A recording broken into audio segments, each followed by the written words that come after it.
ఆనాడు పాలమూరు రంగారెడ్డి ఎత్తిపోతలు జూరాల నుంచి తీసుకుందామని అంటే ఎవడా మీకు చెప్పినాడు జూరాల నుంచి చిన్నారెడ్డి నీకు తలకాయ లేదు తల ఆడబెట్టుకుంటాం అని చిన్నారెడ్డిని తిట్టి అడిగిపోయాడు. జూరాల అనేది హెడ్ కృష్ణానది జలాలు మొట్టమొదట అలంపూరు జూరాల దగ్గర ఎంటర్ అయినట్టే తెలంగాణకు తీసుకుంటే శ్రీశైలంలో బ్యాక్ వాటర్స్లో పోతిరెడ్డిపాడో లేకపోతే రాయలసీమనో ముచ్చమర్రో తీసుకోవడానికి అవకాశమే లేకపోతుండే. ఈరోజు జూరాలలో ఎంటర్ అయిన కర్ణాటక నుంచి వచ్చిన నీళ్లు అలా తిరిగి రాయలసీమకు పోయి మళ్ళీ తెలంగాణకు వస్తున్నాయి. అక్కడి పోగానే వెనకటికి నంద్యాల ఘాట్లో దారి దోపిడీ చేస్తాం, లారీల లోడ్ పోతూనే ఉంటుంది, లారీ చిన్న పోతూనే ఉంటాయి, పైనుంచి సంచులు మాయమైతేనే ఉంటాయి. ఇవాళ రాయలసీమ లిఫ్టు పోతిరెడ్డిపాడు ఇవాళ ముచ్చమరి ఆ ప్రాంతానికి పోయిన నీళ్ళు అక్కడికక్కడనే మాయమైపోతున్నాయి. ఎక్కడ పోయినా తెల్లారిలో చూసే వరకాలు ఏమి కనిపిస్తలేవు. రాత్రి చూస్తే శ్రీశైలం నిండుకుంటుంది, తెల్లారి వరకాల కాలి కుండలాగా కనిపిస్తుంది. దీనికి కారణం పోతిరెడ్డిపాడు కదా, నువ్వు చేసిన కుంపటి కదా. రాయలసీమ లిఫ్ట్ నీ ఇంట్లోనే జీవో తయారైంది కదా. ముచ్చమరి చంద్రబాబు నాయుడు కడుతుంటే మూసుకొని కూర్చున్నది నువ్వే కదా. ఏదన్నా మేము వచ్చినాక ప్రారంభించిన ప్రాజెక్టు ఉందా? ఈరోజు ఇటు కృష్ణా బేసిన్ కృష్ణా మొత్తం కొలగొట్టిరు వాళ్ళు, అదే ఊపు మీద గోదావరి బేసిన్కి వచ్చింది. ఈ 10 ఏళ్ళు నువ్వే కదా ఉన్నది. ఈ 10 ఏళ్లలోనే కదా ఈ దుర్మార్గం జరిగింది. ఉమ్మడి రాష్ట్రంలో అన్నో సమైక్య పాలకులు మనకు అన్యాయం చేసిరని ఓకే, 10 ఏళ్లలో మీరేం చేసిండ్రు? ఇలా ప్రాజెక్టులు పూర్తి చేయడానికి ఖర్చు పెడదామంటే నిధులు లేవు, నీళ్ళు ఆగుతలేవు, అవి కిందికి పోతూనే ఉన్నాయి. ఇగో కింద నీళ్ళు ఉన్నాయి కదా నేను ఎత్తుకపోతాను ఆయన తయారైండు. సరిగ్గా చూడు, రేపు పొద్దుగాల చంద్రబాబు నాయుడు గారు ఈ మీటింగ్ మినిట్స్ తీసుకొస్తాడు. వాళ్ళు వీళ్ళు కాదు, చంద్రశేఖరరావు గారు చెప్పారు 3000 టీఎంసీలు సముద్రంలోకి పోతున్నాయి, తెలంగాణ వాళ్ళకి ఏ నష్టం ఉందా, సముద్రంలో నేను కొన్ని తీసుకొని బాగుపడతా అంటే మీకేం కష్టం వచ్చింది, మా చంద్రశేఖరరావు మంచోడే కానీ రేవంత్ రెడ్డి ఏంది ఇట్లా చెప్తున్నాడు అని ఆయన తయారవుతాడు.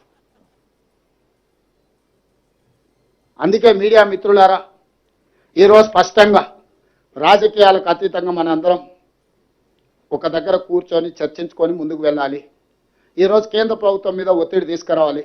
మోడీ గారికి చంద్రబాబు నాయుడు గారు అవసరం ఉంది, చంద్రబాబు నాయుడు గారికి గోదావరి జలాల అవసరం ఉంది.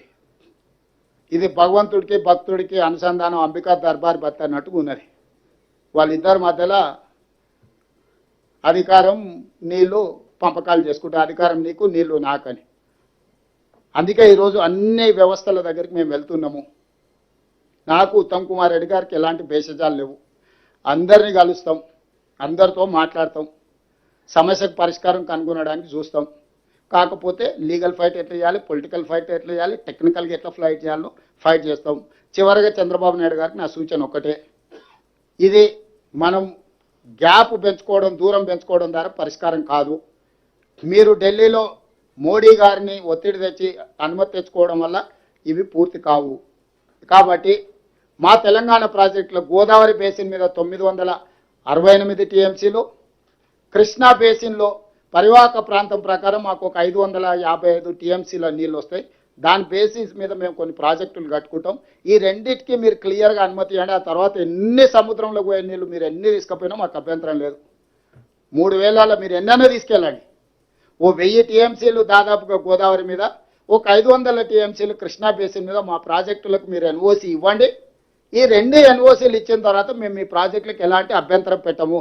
మా తెలంగాణకు 1500 టీఎంసీలు వస్తే 1,50,00,000 ఎకరాలకు మేము నీళ్లు అందించుకోగలుగుతాం. మా తెలంగాణలో పంటలు పండించుకుంటాం.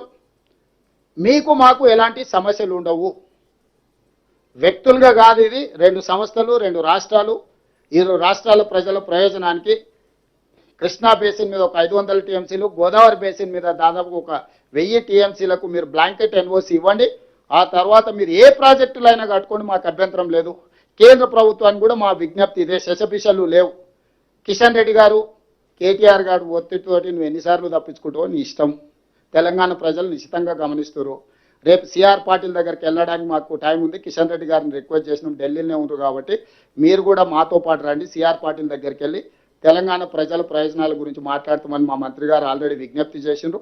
వారిని కూడా మాతో కలిసి రావాల్సిందిగా, తెలంగాణ ప్రయోజనాల కోసం పాటుపడాల్సిందిగా విజ్ఞప్తి